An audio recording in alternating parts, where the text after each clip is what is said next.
Airhead, fashion type girl, fluffy and not much content, full of herself, annoying, all the usual. Sometimes I'll take it on board and try really hard to subvert it. Sometimes I'll go with it and I'll play along. I work in fashion. And sometimes, as anyone, you sort of have days where you feel more vulnerable and you don't want assumptions to be made about you. It's kind of funny to play with that though. I was born in Athens, in Greece. Athens then, in the 80s, was such an amazing, enchanting place to grow up in. It felt quite carefree. As Greeks, we have this amazing history. Where is that now, and how can that become relevant rather than constantly referring to the past? There's a big lesson to be learned in terms of not resting on your laurels. I acted in high school. I always wanted to be the lead. A friend of mine took the lead role of whatever cheesy play we were doing. Her nerves were so bad on the opening night that she couldn't do it. So I literally remember rushing up to her, grabbing her dress. As I was on the stage, there I was, lead again, and very happy about it. And then it seemed natural. What I wanted to do was study drama. There were modules on Shakespeare and on Chekhov and all of that. And then on the other hand, there were modules like performance art, subjects such as illness, depression, suicide, sexuality. Being the sole agent of taking your audience through that journey and bringing them out the other side. Dabbled with a few things. I figured out I wasn't really the person to endure the hardships of doing all the things you have to really do if you're dedicated to your art and you want to be a jobbing actress. I don't think I've pushed myself enough in my life yet. Fear of failure has maybe kept me back.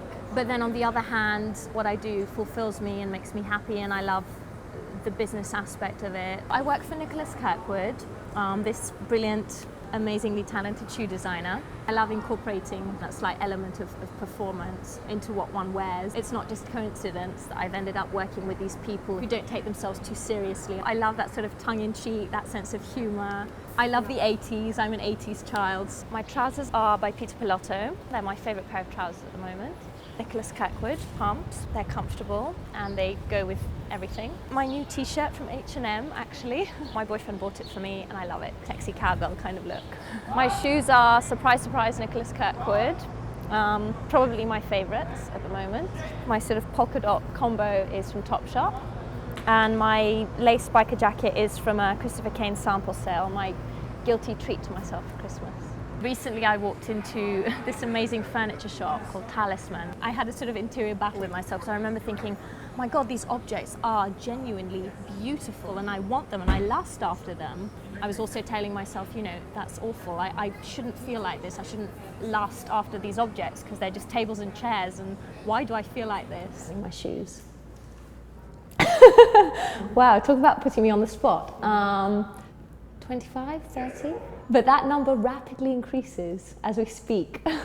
You know, you buy something and you think, oh, what am I doing? I shouldn't really be doing this. Otherwise, why be guilty of anything, really? It's all relative, right?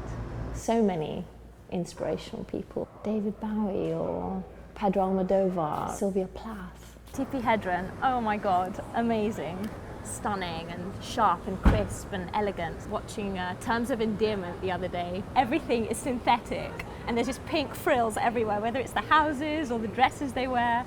I suppose I get that element a little bit from my dad as well. He definitely loved living the good life and looking good and looking the part. That more performative element I get definitely from my father. Good manners. I'm sort of a bit of a snob about, I suppose. Some people are almost slightly shocked nowadays if you send a thank you note. Sometimes people don't really know how to react to that, and that's sad. And I think we sort of lost our way in a big way. To remember my mum, you know, forever. Have you written your thank you letters? You know, say please, say thank you. She's been gone for 7 years, and I still think, you know, I think of her, I imagine her nudging, you know, me or my sister, say thank you, say please, sit up straight. It's just basic things, but they are important.